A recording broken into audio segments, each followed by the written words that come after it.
আসসালামু আলাইকুম ভিন্ন ধরনের রান্নার চ্যানেল থেকে। আজ আমি আপনাদের দেখাবো চুলা বোনা রান্না। আমি এখানে কিছু চুলা 3 ঘন্টা ভিজিয়ে রেখেছিলাম। এরপর চুলাগুলো সিদ্ধ করে নিব। পানি বলক এসে গেলে এর মধ্যে দিয়ে দিব আলু। এখন চুলা আর আলু ভালোভাবে সিদ্ধ করে নিব।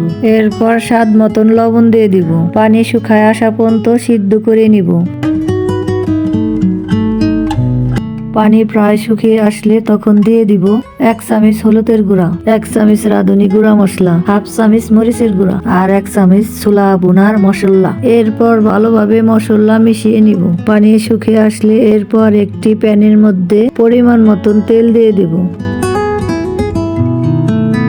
ছোলাগুলো বাগার দেওয়ার জন্য রসুন কুচি, পেঁয়াজ কুচি, মরিচ কুচি, শুকনা মরিচ নিয়ে নিয়েছি।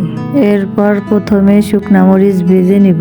শুকনা মরিচ ভাজা হয়ে গেলে এরপর দিয়ে দিব রসুন কুচি, পেঁয়াজ কুচি, মরিচ কুচি ভেজে নিব।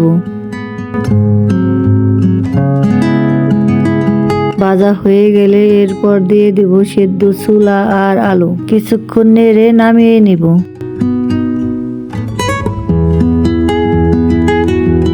ধন্যবাদ সবাইকে যারা আমার ভিডিওটা দেখছেন। চ্যানেলটি সাবস্ক্রাইব করে দিন।